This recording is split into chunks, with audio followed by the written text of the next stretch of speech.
avec mon comparse Cédric, qui est lui un spécialiste de la BD plus. On va faire une BD sur une double page, et sur une autre double page, il y aura un carnet avec toutes les notes qu'on prend sur le terrain. Voilà. À chaque fois avec une thématique différente, à laquelle on réfléchit avec toute l'équipe pédagogique.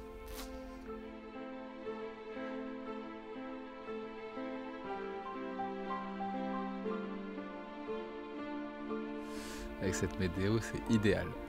J'aime beaucoup l'Arctique quand il fait beau.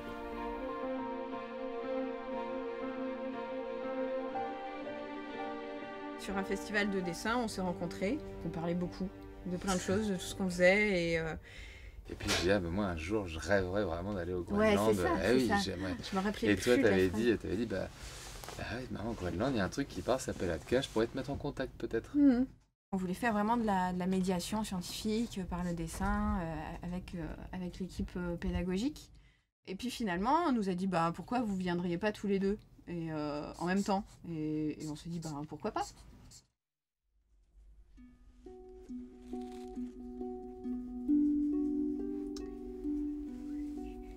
En fait, on va utiliser deux personnages fictifs, Barlow et Olka. Et ces deux personnages, en fait, vont faire passer tout ce dont on a envie de parler, à travers des aventures, des échanges et tout ça. Pour créer le personnage d'Olka, donc c'est une jeune fille qui est passionnée de trucs de sciences naturelles. Elle veut venir au Groenland, elle sait qu'il y a un monsieur qui s'appelle Barlow là-bas, qui est vaguement lié à son père qu'elle n'a jamais connu. Et donc elle veut rejoindre ce monsieur pour découvrir la vie là-haut. Donc c'est et une quête intérieure et une ouverture vers le monde. Elle va nous servir à parler de tous les clichés qu'un occidental cultivé peut nourrir sur le Groenland. Face à un Barlow. Voilà. Ouais, alors j'allais dire le grand bourru, mais du coup ça va pas du tout. Alors grand, il plutôt comme ça. Il râle, il est bourru, il est taiseux, voilà. C'est le grand qui a des connaissances du coin, un peu mystérieux, un peu professoral, qui va lui expliquer les choses, voilà. Et Barlow, il vit donc sur Atka. Le bateau est pris dans les glaces, il est en hivernage.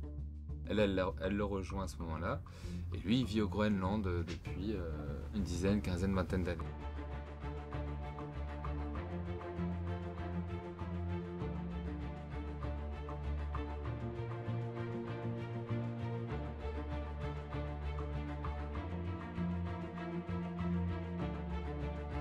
Ces personnages sont nés en France. Maintenant, depuis qu'on est dans le bateau, tout le monde se les a appropriés. Ils ont beaucoup évolué depuis qu'on est là et qu'on a des discussions avec les gens qui vivent là. Et ça, c'est vraiment encore plus riche que ce que je pouvais imaginer.